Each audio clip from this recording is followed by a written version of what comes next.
Whoa, surprise. No, I'm not Aiden. I have hair. On this episode, we'll be talking about the Phillies, Sixers winning streak, and the Union coming up on this episode of Sports Talk Philadelphia.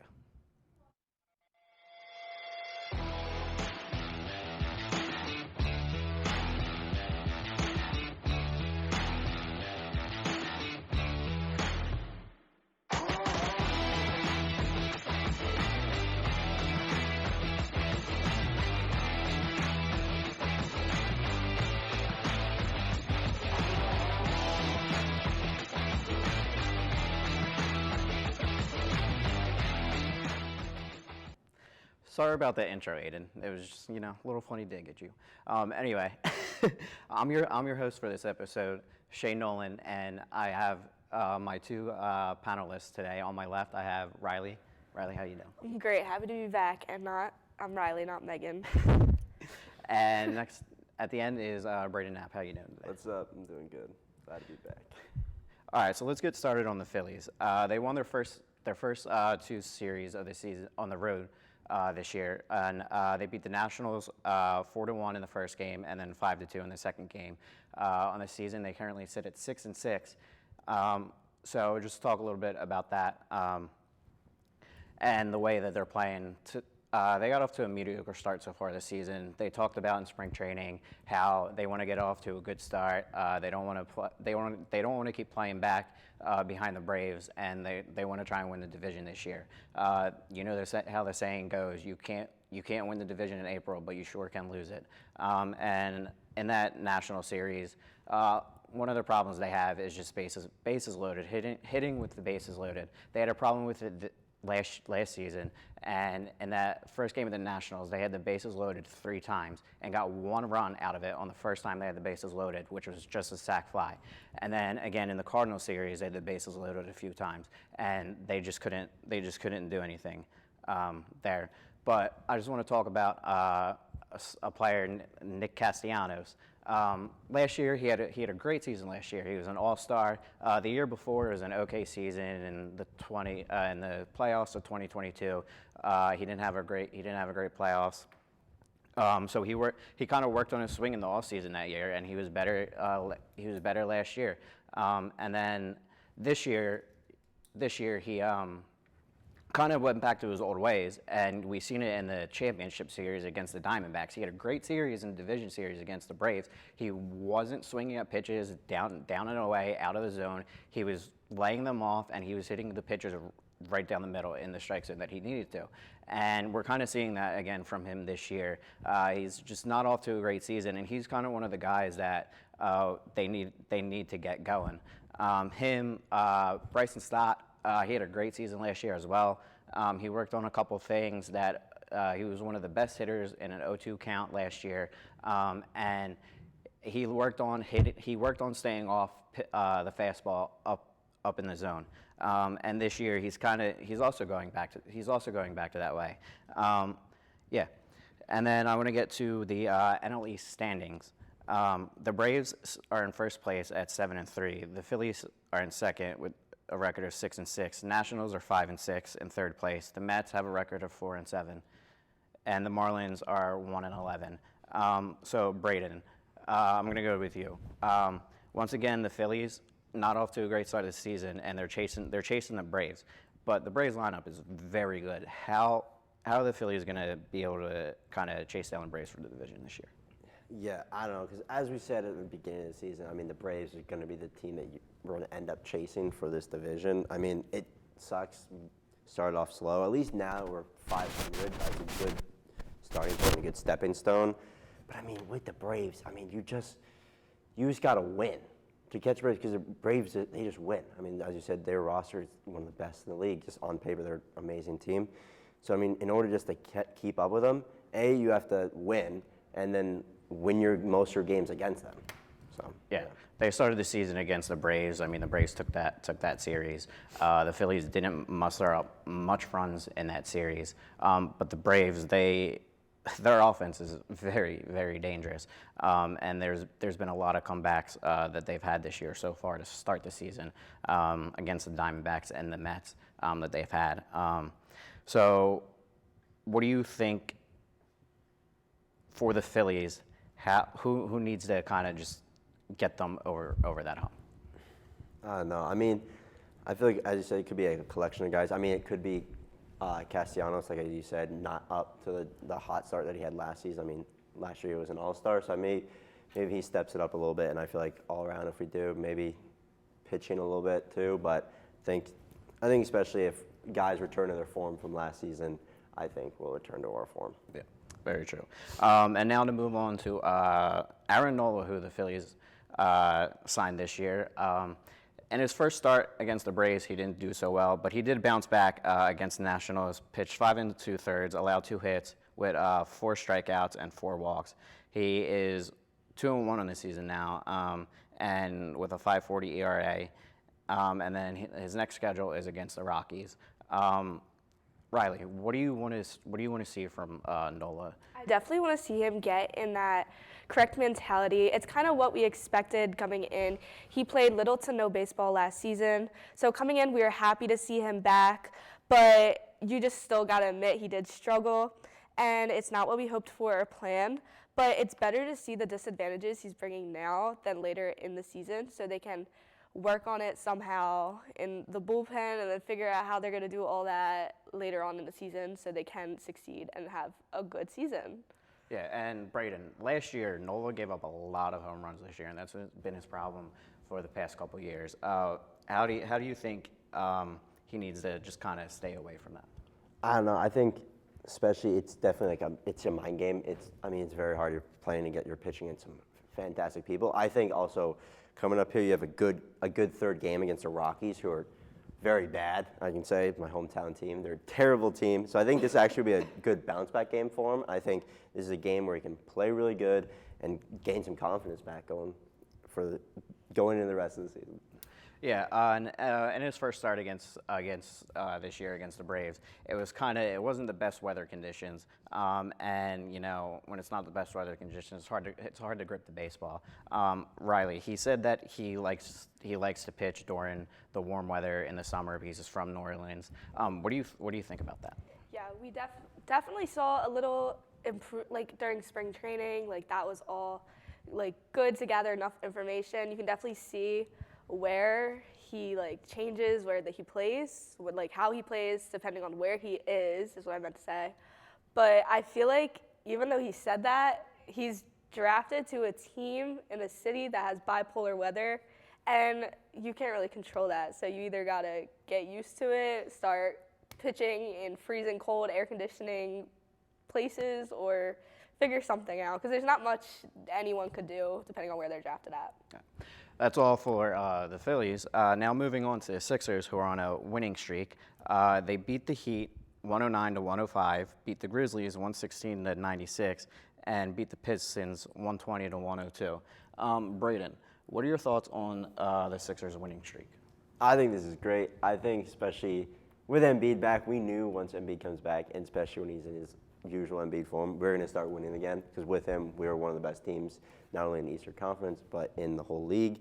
So yeah, I think it's great, and these are all winnable teams, and especially the Heat win was so massive to win them, or to beat them in the in that playoff, the play-in bubble push. So it's really nice to see. Riley, do you think the Sixers finally have the big three they've been looking for? I believe they do have some sort of a big three. I love the way Embiid and Maxey plays together, but you also see Oubre playing good with them. You see Lowry playing good with him. Even Buddy did good with them too. It's just, I don't know if there's a demanding three, but definitely the duo itself is really good to see, and I'm just so happy Embiid is back, and I'm sure Maxey is back, because the way he's been playing has been phenomenal. And Brayden, do you want to add to that? Going off of that, because I feel like even though we have two really good players, I just don't think we have that third guy yet. I mean, we have our bench pieces. We have really good role players after our two best people, in Embiid and Maxey, but it just seems like we're missing that third guy. Oubre, maybe he has the potential, but he's not a young player anymore. I mean, he's in the prime of his career, and then same thing with Buddy. I don't think we have a big three yet. We still need to find that. And who do you think that could possibly be that big three for them? Or could it be through a trade, maybe through the draft? I think, so especially draft-wise, it's going to be hard to, especially, we're not going to pick high. We're going to be out of the lottery. So, I mean, I think the only way is trades or off-season, but depends on our salary cap. And you mentioned about Embiid coming back. Him and Maxey, they shined again. Tyrese Maxey had 37 points, 9 rebounds, and 11 assists in the win against the Heat. And then Embiid with 29 points, 4 rebounds, 3 assists, and 2 steals in the win. Riley, can Embiid stay healthy for the playoffs, do you think? I feel like he can stay healthy. I feel like this has happened in a couple of playoffs before where there's been injuries happening, but it was during playoffs. So I feel like there's a good chance he can stay healthy. I feel like knowing our luck, there could be a possibility of something bad going on. But right now, I want to keep the hopes high and say he will be healthy because that's what we need. Yeah. And in case he doesn't stay healthy, I mean, you need a guy like Tyrese Maxey. Brayden, do you think that Maxey can step up and be that clear number 2? 100%. I think he's shown that, especially his recent performance. I mean, scoring, 52, his career high. And this is the 3rd time he's gotten in the 50s this season. I think he's proven that he's not only number 2, but he's also going to be one of the best guards in the league, especially going into next season. And then do you also think that maybe a guy in the playoffs who could step up could maybe be like a guy like Kelly Oubre or something like that? Yeah, I think in the playoffs, I think guys, especially our role players like Kelly Oubre and Hield will step up, and I think especially Maxey will too. I think everyone's going to step up where they can. It's just, once again, I think it's like that 3rd option. It's just like we need someone else to like take that next step. But yeah. And Riley, what do you think Maxey and Embiid need to work on together as teammates? Together, I feel like they have enough chemistry, I feel like, going through this whole season. I feel like working on, like we said, adding like that 3rd member, probably like figuring out, like doing different passes to see what works best for the team as a whole and not just them. But honestly, them together too is just really good. There hasn't been anything quite negative that they've done together to really like pinpoint that they should improve on this, because overall it's been good. Yeah. And speaking of the playoffs, the Sixers, everyone had hopes for them to probably be in first place in the conference, maybe the division. But they sit in 7th in the standings, and then in the play-in, they're 45 and 35. The Heat under them, 44 and 35, and the Bulls at 37 and 42, and the Hawks at 36 and 43. I'm going to go back to you, Riley. Do you think the Sixers can get out and stay out of the play-in? I don't know. I really don't know. I feel like going up from where we were in like 8th or 9th like 2 weeks ago. And I said on here, I was like, we got in this place. It's pretty much it's going to be harder to get up than go down. It's easier to go down. But we managed to get higher to where we were. Not the best spot, but I feel like it does give us some possibility to show out during any playoff game. So that will be hopeful. And if they at all have a chance to get out, Brayden, what do you think needs to happen for this? I think A is stay healthy. I mean, Max didn't play the last game, so everyone needs to stay healthy. Going into it, I mean, I don't want to say like everyone needs to play at their best at all times, because it's impossible. Guys are gonna have good nights, guys are gonna have bad nights. But everyone just has to have the mentality going in to win these next few games and to get out of, like, they need to visualize us getting out, and that's how I think we can get it.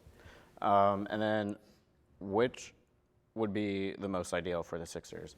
How far do you think they can realistically go, Brayden?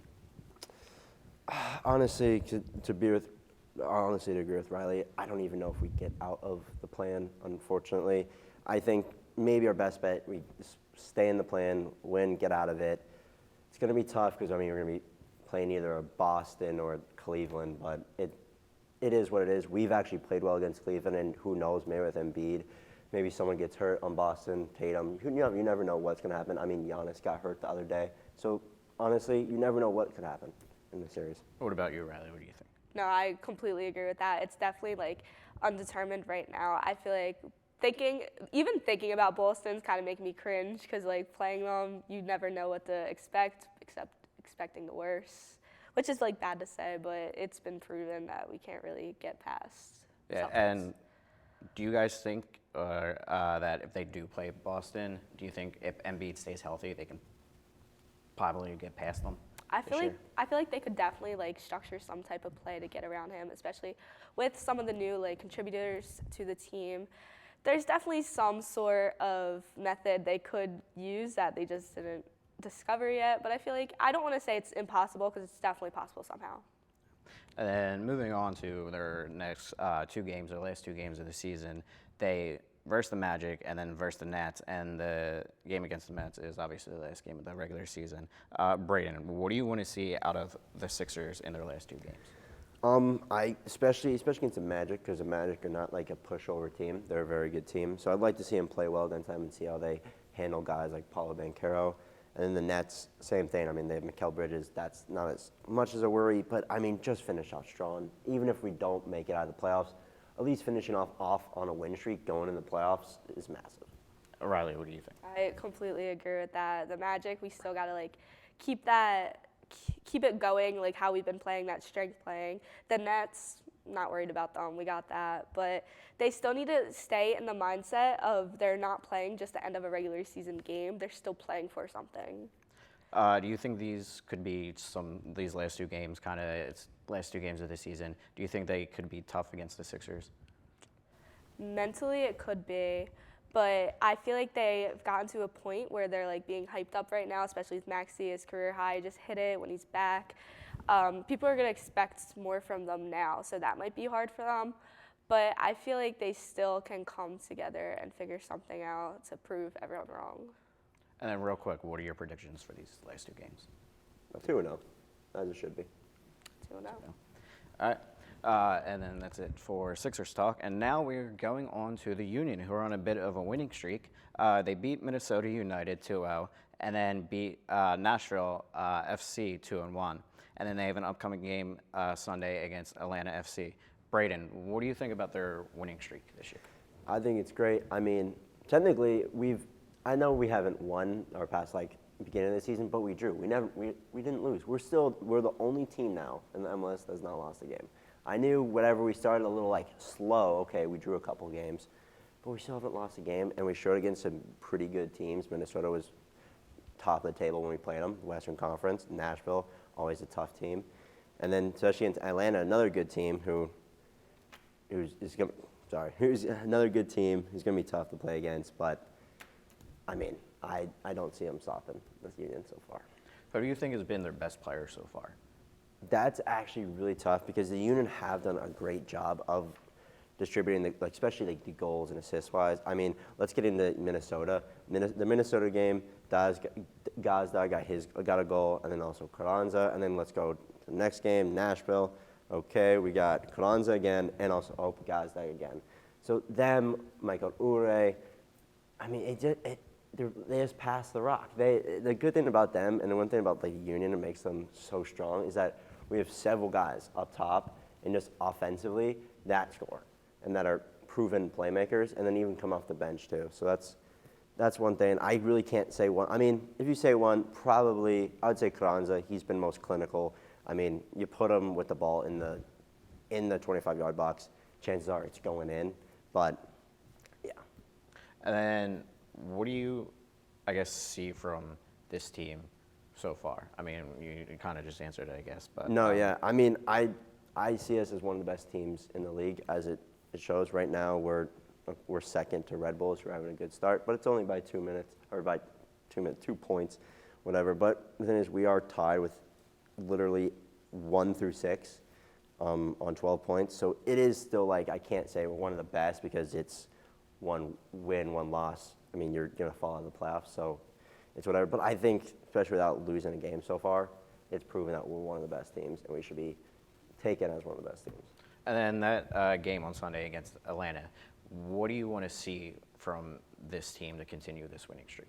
Our defense, for sure. The thing about Atlanta is defense, and especially the goalie, Brett Guzan, old. Don't even get me started on that guy.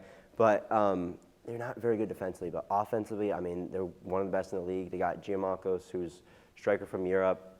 He's a really tall Greek guy, clinical. You get him in the ball in the box, he's most likely going to score. I mean, they have Thiago Almada, the young Argentinian. I mean, this kid is probably going to go to some European club for probably around like 50 million. I mean, this kid looks insane from Argentina, Thiago Almada. He's super clinical once again.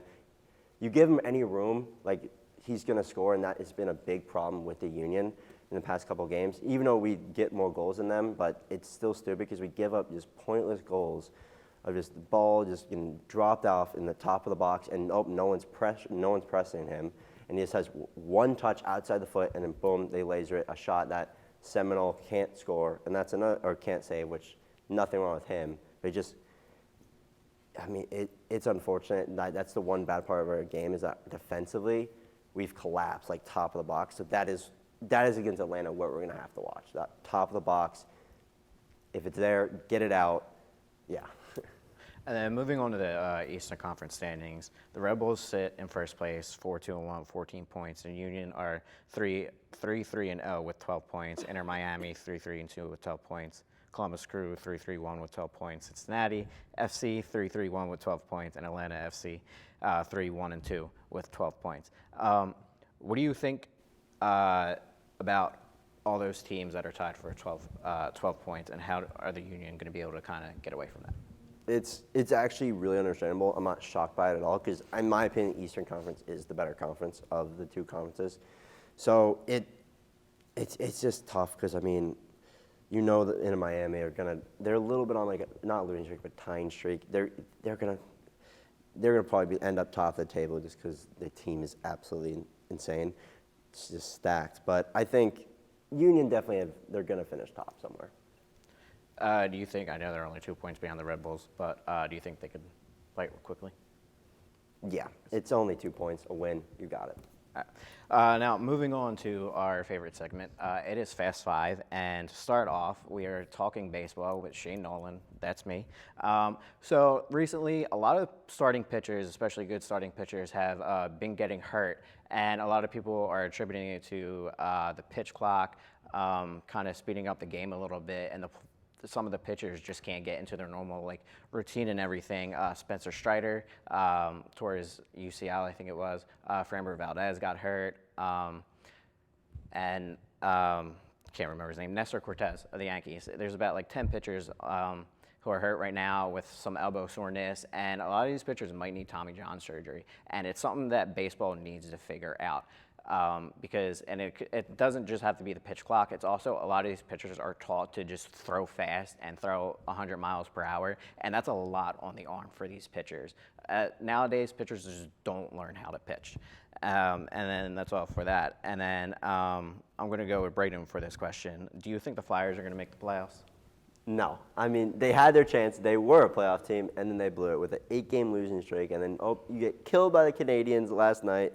And then, I mean, the next 2 games, you play the Rangers, the best team in the conference, and then the Devils, who are right behind you, who still aren't going to make the playoffs, but maybe they're going to probably fight to, like, at least try and get ahead of you or get ahead of the Flyers. But, no, there's no shot to make the playoffs. Yeah, it's been quite embarrassing for them. I mean, the past couple seasons, they've always been kind of getting into a 10-game losing streak, and it seems like this year, they probably decided to wait until the end of the season to start that when they have been sitting in 3rd place in the division since about January and in a playoff spot since about mid-December. And it's just, I mean, it was just embarrassing, the loss against the Canadians the other night. They got absolutely blown out. And then the Columbus lost to the worst team in the division, the Canadians being the worst team in their division.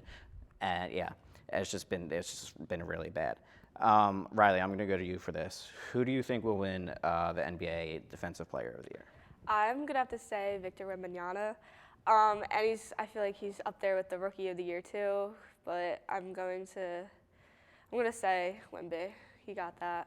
Why do you think? He has rebounds. He's stacked up rebounds all season long. He's basically 7 foot tall. He's really good defensively. Offensively, he's pretty good too, but definitely defensively, he got that. And I'm pretty sure he's favored by most of America and even across seas. But definitely, if not Defensive Player of the Year, he got Rookie of the Year, and he'll be good. Do you think someone could challenge him for that quickly? It's possible, but I'm gonna be loyal. Wemby got it. And then this is kind of a question for everybody. So March Madness just ended. How did everyone do on their brackets? If you did one, Brayden. I mean, I was all right. One of my brackets, because I did a couple. One of them, I did get like the UConn and Purdue. I didn't have them going to the final, but I mean, NC State, even though they had an amazing run, it was fun to watch. DJ Burns playing insane, but I got screwed by that with Duke because I had mostly Duke winning in like all of mine and UNC, but look what that happened. Yeah, for Kentucky too. That after Kentucky lost, it was done. This year was definitely more fascinating watching the women's March Madness than the men's. So I'll give it to the women's. Did you do a bracket? No, I didn't do them, but I paid attention to UK, Kansas. I looked at two, then Creighton, and then I was done. Yeah, it made me mad. Sorry. Yeah, I didn't do a bracket this year either. It's been a whole thing on this show for the past week. Anyway, moving on. The Phillies unveiled their City Connect jerseys. What do you guys think about them? We talked about it off the show. I mean, I think they're really cool jerseys. I just think they don't fit Philly. Like, they're cool jerseys. It's just not Philly. Yeah, I don't that think. is true. But it's kind of based off the city flag. I know, but that's the thing. Like, we were talking like, not a lot of people think of the city flag. So that's the thing. It's like, I don't know. What do you Yeah, think that is true. I actually really like them. Like, I saw them posted. I was looking at them. I was like, oh my God, these are nice. So I went to like the comments. Everyone was like, these are disgusting. These are the worst jerseys ever. Everyone hated them. So I was like, oh, okay, maybe they're not the best. But like, I personally like them. I just like the look of them. They're fun. Yeah, when the leak came out back in like January for these jerseys, I didn't really like it at first. But seeing the players wear it, the pants and the hat, it kind of looks all right. I mean, the font, the Philly font, and then some of the numbers on the back, like the number 7 looks like a question mark. That's kind of not great, but yeah. And then that's it for this episode of Sports Talk Philadelphia. Next, please follow us on X at Sports Talk LTV, and then also on Instagram at Sports Talk LTV. And also for next week, don't worry, I will not be the host. Aidan will be back. So thank you, and thank you for watching this episode.